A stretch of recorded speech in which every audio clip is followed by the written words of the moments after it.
بسم الله الرحمن الرحيم. جزاكم الله خيرا.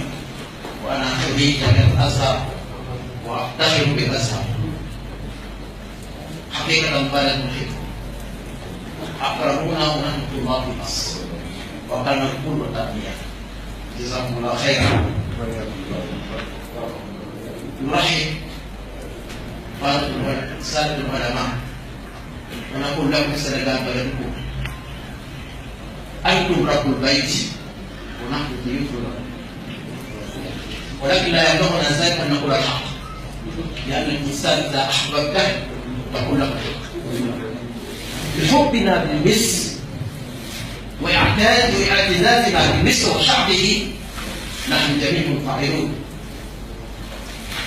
أحداث رابعة العالمية، وأنا كنت أتكلم مع واحد مسيحي قال لي عرفان وكان وزيرا، لا أفهم كيف مسلم يحرج المسلمين في مسجد ثم يرمون في الزبالة. واحد مسيحي يسأل الأبحاث. ثانيا، كم آلاف أو كم مئات فتيات أزهريات مغتصبات ولم نسمع كلمة من الأزهر. مئات من فتيات أزهريات مغتصبات بتقارير حقوقية.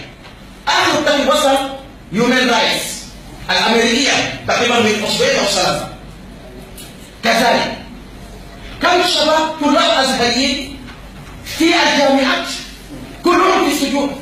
نحن في السنغال قتل هنا طالب واحد اسمه باسيو فاي. من 3 أسابيع الشعب السنغالي كله وقف ضد الرئيس، لابد أن يتقاعد السلمة حتى نعرف الفاعل ويحاكم.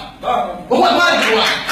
كيف مئات طلاب من الأزهر وهؤلاء حفظوا القرآن ثم ردوا أزهر لدفاع أبنائه.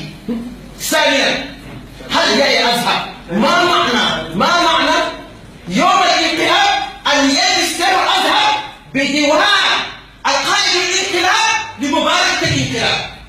ما كان يجي.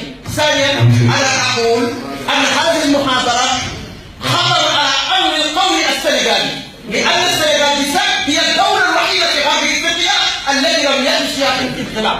إذا يجب أن نحافظ على هذا الاستقرار والتعددية، ولا يوجد ثقافة الانقلاب أو تقرير الانقلاب.